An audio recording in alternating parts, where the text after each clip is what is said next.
Sir, ಪ್ರಥಮವಾಗಿ ಎಲ್ಲ ಭಾರತೀಯರಿಗೂ, ಭಾರತೀಯ ಸೈನಿಕರಿಗೂ, ಏರ್ಫೋರ್ಸ್ ಆಗಲಿ, ನೇವಿ ಆಗಲಿ ಅಥವಾ ನಮ್ಮ ಭಾರತೀಯ ಸೈನ್ಯ ದಳ ಇದೆ ಎಲ್ಲರಿಗೂ ಹೃತ್ಪೂರ್ವಕ ಅಭಿನಂದನೆಗಳು ಸರ್.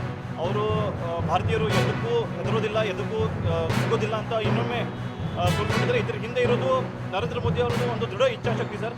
ಅವರು ನಾವು ಝೀರೋ ಟಾಲರೆನ್ಸ್ ಫಾರ್ ಟೆರರಿಸಮ್ ಅಂತ ಏನು ನಮ್ಮದು ಟೆರರಿಸಮ್ ಬಗ್ಗೆ, ಆತಂಕವಾದಿಗಳ ಬಗ್ಗೆ ಏನದು ಪಾಲಿಸಿ ಇದೆ, ಅದು ಇನ್ನೊಂದು ಸಲ ಸಾಬೀತು ಮಾಡಿದ್ದಾರೆ ಸರ್. ಇದು ಪಾಕಿಸ್ತಾನಕ್ಕೆ ಒಳ್ಳೊಳ್ಳೆ ನಾವು ತಿರ್ಗಾಮುರ್ಗಿ ನಾವು ಉತ್ತರ ಕೊಟ್ಟರು ಸರ್. ಪಾಕಿಸ್ತಾನ ಸುಧಾರಿಸುವಂಥ ಯಾವುದೂ ಲಕ್ಷಣ ಕಾಣ್ತಿಲ್ಲ. ಮುಂಚೆ ಉರಿ ಹಮ್ಲೆ ಆಯಿತು, ಉರಿ ಆದಮೇಲೆ ಪುಲ್ವಾಮಾದಲ್ಲೂ ದಾಳಿ ಆಯಿತು. ಈಗ ಮೊನ್ನೆ ಪಹಲ್ಗಾಮ್ ಒಂದು ದಾಳಿ ಆಗಿತ್ತು. ಆವಾಗಿಂದಲೂ ಎಲ್ರಿಗೂ ಗೊತ್ತಿತ್ತು ಪಾಕಿಸ್ತಾನ ಮೇಲೆ ಏನಾದರೂ ಒಂದು ದೊಡ್ಡದು ಏನಾದರೂ ಆಗೇ ಆಗುತ್ತೆ.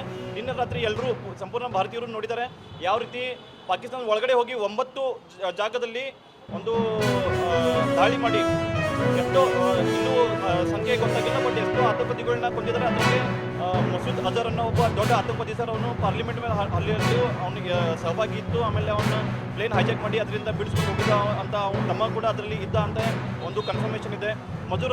ಮಸೂದ್ ಅಜರ್ನ ಕೊಂದಿದ್ದು ಇದು ಏನಾದರೂ ನಿಜ ಇದ್ದರೆ ಸರ್, ಇದು ಭಾರತೀಯ ಸೈನ್ಯಕ್ಕೆ ಸಿಕ್ಕಂಥ ಅತ್ಯಂತ ದೊಡ್ಡದಾದಂಥ ಒಂದು ಸಕ್ಸಸ್ ಸರ್. ಇದು ಸಕ್ಸಸ್ ಸಿಕ್ಕಿದೆ.